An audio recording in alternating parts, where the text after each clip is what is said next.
6 enumerate the cases in which documents may be proved by secondary evidence. Ans. Section 61 of Indian Evidence Act gives a general rule that the contents of document may be proved either by primary or by secondary evidence.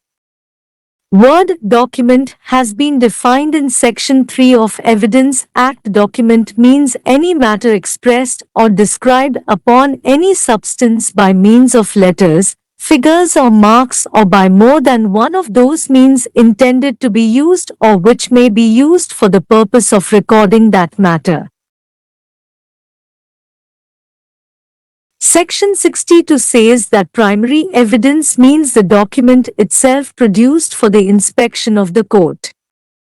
Primary evidence is the best evidence of the existence, condition, or contents of a document, and the law requires that it should be given first. Secondary evidence is the evidence which may be given in the absence of the better evidence which the law requires to be given first, when a proper explanation is given of the absence of that better evidence. Section 63 of the Act enacts. Secondary evidence means and includes 1. Certified copies given under the provisions hereinafter contained. 2. Copies made from the original by mechanical processes within themselves ensure the accuracy of the copy, and copies compared with such copies. 3. Copies made from or compared with the original. 4. Counterparts of documents as against the parties who did not execute them. 5. Oral accounts of the contents of a document given by some person who has himself seen it. Section 64 of Act says that document must be proved by primary evidence except in cases hereinafter mentioned. Section 65 provide as to when secondary evidence relating to documents may be given. It says in following situations document may be proved by its secondary evidence.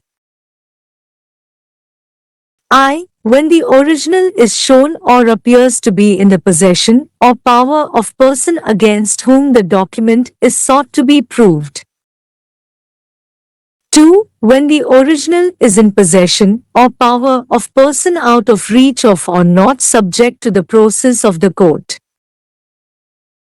3. When the original is in possession or power of any person who is legally bound to produce it and after giving notice as mentioned in Section 66 of Act such person does not produce it.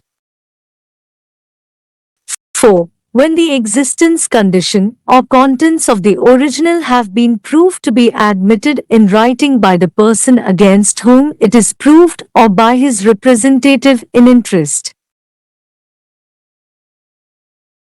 When the original has been destroyed or lost or when the party offering evidence of its contents cannot, for any other reason not arising from his own default or neglect, produce it in reasonable time. 6. When original is of such nature as not to be easily movable.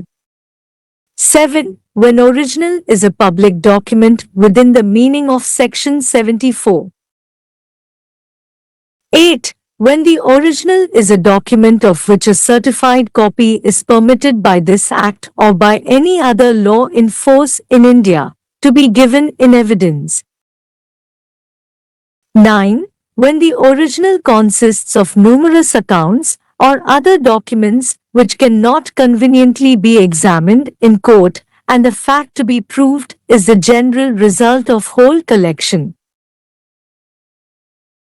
In Godial Kaur, Registrar Cooperative Society Punjab AIR 2000 PNH 82 permission to lead secondary evidence under Section 65 in respect of receipts which are allegedly be lost is subject to proof of loss of original and therefore before granting permission proof of loss must be taken.